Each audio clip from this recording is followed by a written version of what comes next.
Radio Uganda tutunulidde olutalo mu Irani nga bwe luyimiridde sebo olwakasimbi olwokasimu atuliza mbadde nkulaga njogera katambi amagye ga America ke baafulumiza nga balaga ebigenda maaso ku nkambi Bungereza gye yabakkiriza okukozesa mu katambi kano ennyonyi y'ekika ekya B1 bomba erabwako mu katambi nga bagitikka bomu ez'ekika kiri ki bank buster ezifuukuuza ne mu mpoko kati bomu bank buster lyerinnya eryawamu eryogera ku bomu ezo zimufuukuuza oyinza nagiyita mukokota bw'obeera mu basement y'ekizimbe kino bwe bagisuula waggulu esobola okukkirira paka wansi naye nazo zirimu ebika kati ey'ekika kino ebadde erabwako mu katambi yeya JDAM Joint Direct Attack Munitions bomu eyo nzito era bw'eba enaakozesebwa ennyonyi B1 bomba eno egisitudde bw'egisitula eyina okubeera kumpi n'ekifo bagenda okkuba mayiro nga 25 kati kikulu ki ekiri mu ekyo oba kiki ekyo kyekikulaga kitegeeza nti bwe kaba akatambi kano nga America yabadde eraga nti kukuba tebannagikozesaako JDAM eno baba bagenda gikozesa kitegeeza nti beekakasa nti bajja kumaamira obwengula bwa Iran ennyonyi eno gyeyingire munda butereevu ebe ng'eri kumpi n'ekifo we baagala okkuba naddala ebifo bino awasibuka zimizayo n'ebifo we bali mu kuzimbira nuclear bwe baba ekyo tebakyekakasa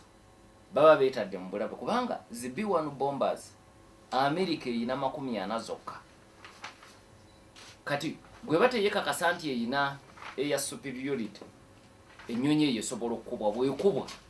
kuba kufiirwa kunene eri America nti ennyonyi zino eyina 40 naye bwe bayekakasa nti esobola okugireeta n'egiyingiza nga ekifo kyekuba kigiri mayiro 25 zokka kiba kitegeeza nti batuuse ne ku capacity esobola okweriisiza enkuuli mu bwengula bwa Iran okusinga wali nnyonyi ne zibuuka naye ne zikuba nga zisinziira wala kakati wano ke kabonero akali mu ekyo n'olwekyo abagoberera olutalo tulinze tulabe oba ddala bomba eno gye balaga mu katambi kano enaawulirwa ng'eyina bomu zeesindise nezisuula mu ddwaniro mu ggwanga erya Iran. Iran nayo tetudde egenda mu maaso kukola obulumbaganyi era jjo yalumbye eggwanga lya Oman ku mwalo ogw'Salala n'ekuba ebifo batereka amafuta era n'omuliro ne gukwata mu bifo ebyo mu mbeera eno gye tuli mu kwogerako Ssaabaminisita wa Iraq we yasinzidde n'ategeeza minisita wa America ow'ensonga ez'amawanga amalala Marco Rubio nti Iran tegenda kubakkiriza Iraq tegenda kubakkiriza kugikozesa kusinziirayo okukola bulumbaganyi nti ebizibu bye bafunye olw'okubeera obubeezi ne beesi za America bwe kyalutalo lutandika bimala kubanga jjukira Iran yalabudde nti kasita batulumba nga basinziira mu nsi etuliraanye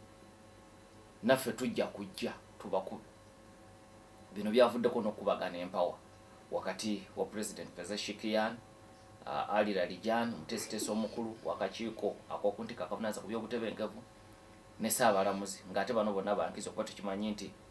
omukulembeze omusukkulumu bwe yabadde tannalondebwa ku ntandikwa ya wiiki eno gavumenti ebadde etambuzibwa abantu 3 mu kifo ky'omukulembeze omusukkulumu mbadde mu President ne mbeeramu Ssaabalamuzi ne mmemba eyalondeddwa Arafi okuva mu Guardian Council era nga yemmyoka wa ssentebe w'olukiiko lwa Assembly of Experts ne kati bw'olaba nga wabadde okukubagana empawa okw'olwatu wakati wa Ssaabalamuzi ne President ku nsonga z'amawanga ge balumbye ku muliraano ate ne wabeerawo n'okukubagana empawa ne Ali Larijani ng'ekyamazima alinga yabadde omukulembeze omusukkulu yadde bali mu mateeka be babaddewo naye obuyinza bwonna bubadde mu mikono gya Ali Larijani kati Pezeshkian ku kulw'omukaaga olwedde yeetondedde ye president wa Iran yeetondedde amawanga agabaliraanye olw'obulumbaganyi bwe bakozeeko mangu ddala ejje ekibinja ekya Islamic Revolutionary Guard Corps ne kimwambalira minisita w'ensonga ez'amawanga amalala n'amwambalira jjukira oyo talondebwa president wa Iran alondebwa omusukulu mu butereevu Saabalamuzi n'amwambalira kwegamba embeera neeba nga yatabuse so kati mu bigambo ebyo Ssaabaminisita wa Iraq wagambira nti kuba Larijani yakigomeza nga wakanya ebya President Pezeshkian tikasitensi yonna ekkiriza okukozesebwa batulumbe naffe tujja kugirumba ng'olubasambajja ebigambo bya President Pezeshkian so kati Iraq etegezeza America nti ffe tetwagala mukozese nsi yaffe kugenda kukola bulumbaganyi Iran munoonya awala gye mujja okusinziira okukola obulumbaganyi obwo mu katubagiro kano konna olunaku olweggulo ekitongole ekya International Energy Agency kyatudde bamemba 32 ne basalawo bajjeyo ku mafuta agali mu kitavu miliyoni barrels 400 baro emu ey'amafuta byoyinza okuyita ebipipa ebeera mu liita nga 150 ez'amafuta kakati bano bakkiriza mu nsawo enzibizo b'ekitavu bajjeyo ku mafuta ago gabadde tegalina kuteekebwa katale miliyoni barrels 400 okutaasa ku mbeera naddala olw'ebyo byabaddewo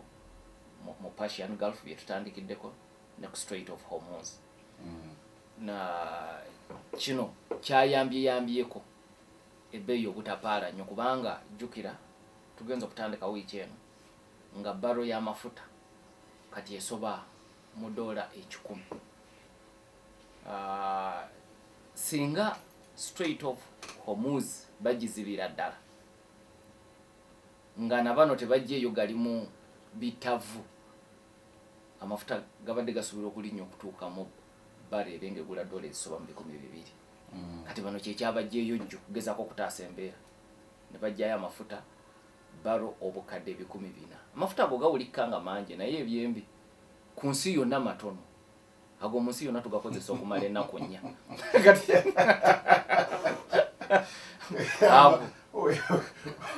osanyuka weekomako tugakozesa okumala ennaku 4 kana America bayongedde ku Trump naye yalagidde mu kitavu nawo bajjeyo miliyoni barrels 172 kitavu kya America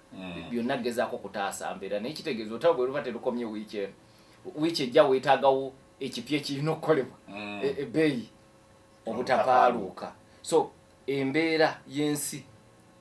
awo weetambulira kibuzo kyabadde kusiga ku kifaananyi kya lutalo ate n'otusigira ddala ekifaananyi ekigazi naye gye twatandikidde ate era gyozze era gyensimbuliza kino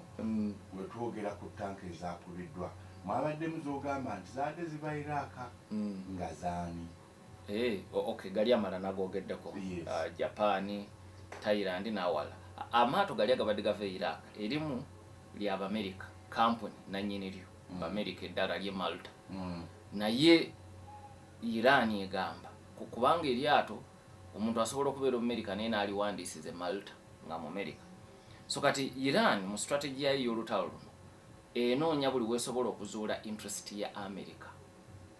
mu kitundu kino ekigiriraanye gwe ne bw'obanga gwe mpinga oli muna Uganda naye ng'enoonya Bannayuganda n'ogenda owandiisiza kampuni e Bungereza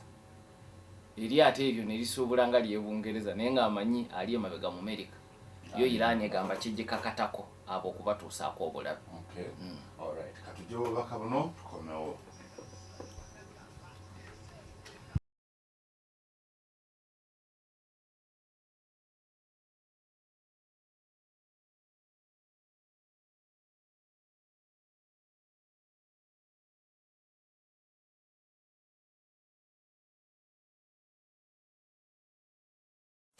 Subscribe to our YouTube channel now and make sure you never miss another upload. Katunyamira programs zaffe zonna z'osubiddwa ku YouTube channel yaffe eya CBS FM UG. Ring the bell and never miss another video. Twagatteko ku channel yaffe eya CBS FM UG ng'onyiga kadawo oba YouTube bell button osobola okufuna okumanyisibwa ku buli program gye tukuweereza. Leave a like now. Teweerabira YouTube channel yaffe CBS FM UG. Subscribe and leave a like.